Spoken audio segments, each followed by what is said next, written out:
यिर्मयाह का ग्रंथ अध्याय 29।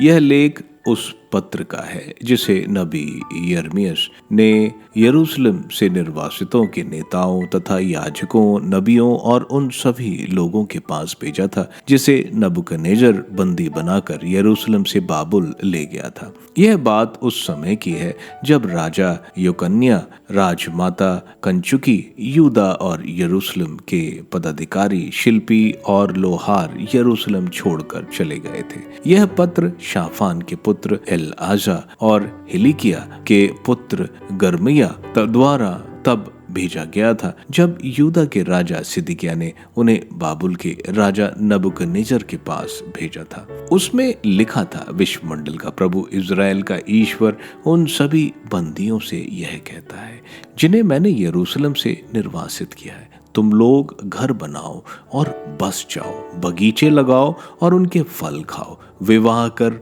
पुत्र पुत्रियां उत्पन्न करो, अपनी पुत्रों के लिए बहुएं लाओ और अपनी पुत्रियों के लिए वर खोजो जिससे उनके भी संतान हो। वहां तुम्हारी संख्या बढ़ती रहे, घटे नहीं।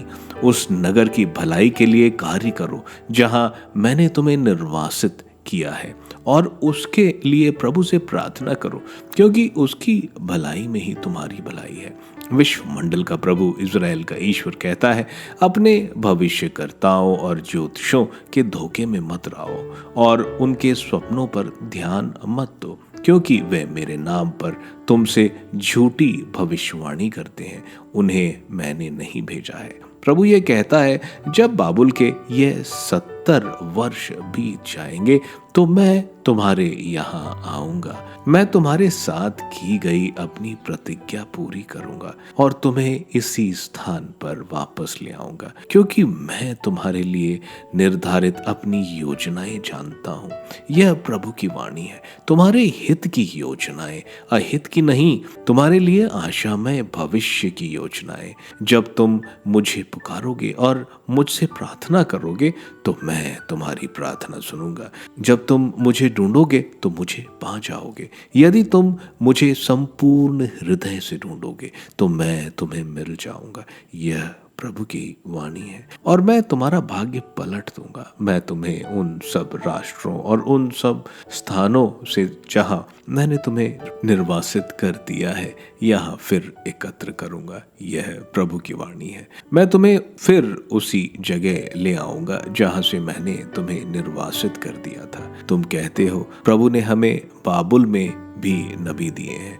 दाऊद के सिंहासन पर विराजमान राजा तथा इस नगर के सभी निवासियों, तुम्हारे उन सभी भाई बंधुओं के विषय में जो निर्वासन में तुम्हारे साथ नहीं गए। प्रभु ये कहता है, विश्वमंडल का प्रभु कहता है, मैं उन पर तलवार, अकाल और महामारी भेजूंगा और मैं उन्हें सड़े अंजीरों जैसा बना दूंगा जो इतने खराब हैं कि वे खाए ही नहीं जा सकते।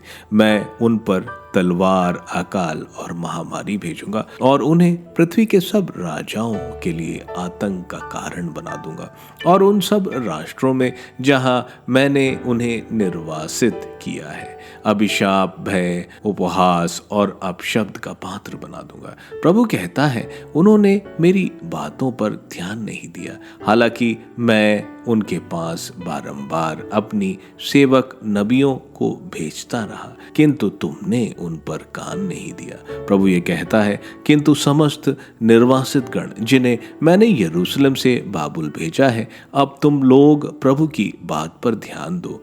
कोलाया के पुत्र आहाब और मसाया के पुत्र सदकिय्याह के विषय में जो मेरे नाम पर तुमसे झूठी भविष्यवाणी करते हैं, विश्वमंडल का प्रभु इज़राइल का ईश्वर ये कहता है, मैं उन्हें बाबुल के राजा नबूकदनेस्सर के हवाले कर दूंगा और वह तुम्हारी आंखों के सामने उनका वध करेगा। यहूदा से बाबुल में निर्वासित लोग उनका नाम लेकर यह अभिशाप दिया करेंगे, प्रभु तुम्हें सदकिय्याह और आहाब जैसे करते, जिन्हें बाबुल के राजा ने आग में भुनवाया था।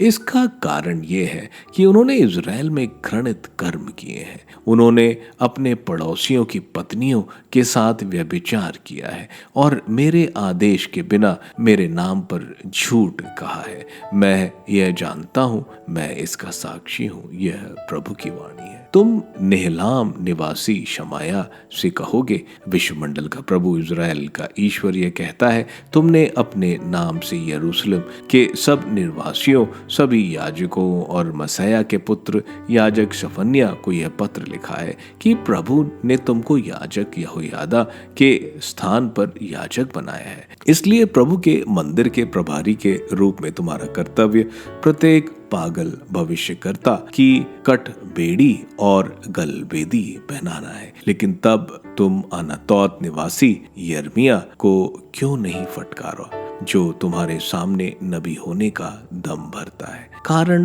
उसने ही हमें बाबुल में यह कहला भेजा है, तुम्हारे निर्वासन की अवधि लंबी होगी। यहाँ घर बनाओ और बस जाओ, बगीचे लगाओ और उनके फल खाओ। यह पत्र याजक सफन्याह ने नबी यिर्मयाह के सामने पढ़ा। इसके बाद यिर्मयाह को प्रभु की वाणी सुनाई पड़ी, सभी निर्वासित लोगों को यह कहला भेजो, नेहलाम निवासी शमाया के विषय में प्रभु यह कहता है, यद्यपि मैंने शमाया को नहीं भेजा था, फिर भी उसने तुम्हारे सामने भविष्यवाणी की है और तुम्हें झूठा विश्वास दिलाया है। इसलिए प्रभु ये कहता है, मैं नेहलाम निवासी शमाया और उसके वंशजों को दंड दूंगा। उसके वंशजों में एक भी व्यक्ति इन लोगों में जीवित नहीं रह जाएगा जो उन शुभ कार्यों को देख सके जिन्हें मैं अपनी प्रजा के लिए करूंगा, क्योंकि उसने मेरे प्रति विद्रोह का प्रचार किया है। यह प्रभु की वाणी है।